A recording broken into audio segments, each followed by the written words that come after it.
Saudi Arabia's Ministry of Human Resources and Social Development, the MHRSD, recently said that the wages of Saudis in the private sector went up by 45% in 2024, which is really significant for just 1 year.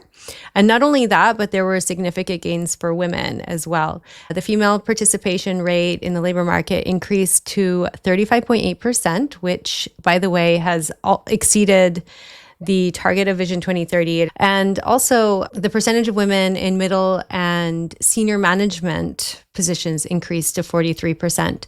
The minister described this as a step that reflects the improvement of living standards and the ministry's efforts to achieve a balance between improving the work environment and raising productivity.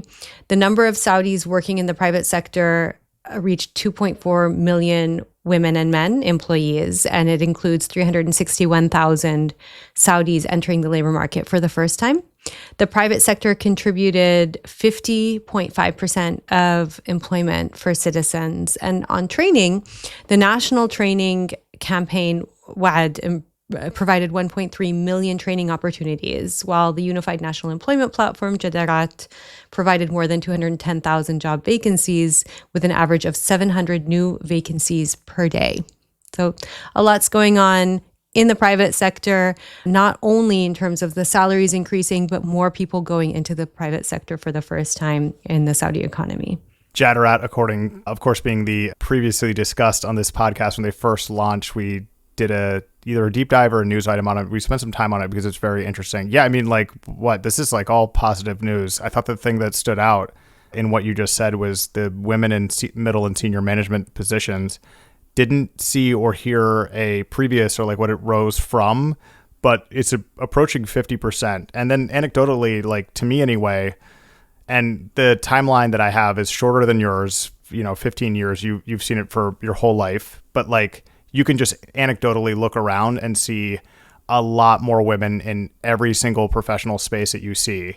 So that's not a scientific measurement in any way, but it's kind of striking, right? And so if these women are not just being employed, but being employed and rising in the ranks and finding themselves into middle and senior management, that's awesome. That is really, really good news for Saudi Arabia. So pretty good year for the employment sector. You are the labor expert on this podcast, the 2030 labor expert and aficionado.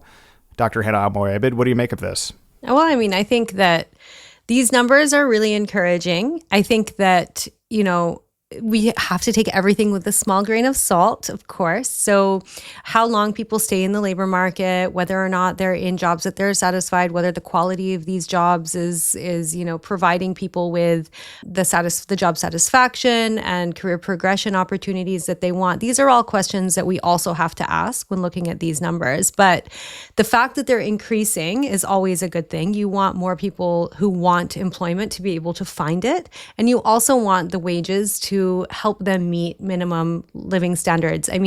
There's a paper that I co-authored with a colleague at the King Faisal Center a couple of years ago where we looked at the idea of good jobs and bad jobs. And that we kind of began that paper thinking about the statement that His Royal Highness, our Crown Prince, mentioned in an interview a few years ago during Ramadan, where he said that so many people in Saudi have bad jobs. And it was about 50% of jobs were bad jobs. And the target was to increase that to 80% of people having good jobs. And a good job means that somebody can have the job, which pays them, just the basic amount that they would need to meet their basic living standards, but then allow them also to save and have a kind of an amount of money left over for discretionary spending. And that's kind of what the goal is for people within the labor market, is not just to make ends meet, but to be able to live and save and have a better life and work towards something. So I think that, again, these numbers are great, but I think now it's really time to look at quality, work environment, and also job progression and growth and productivity in different ways and more creative ways as well.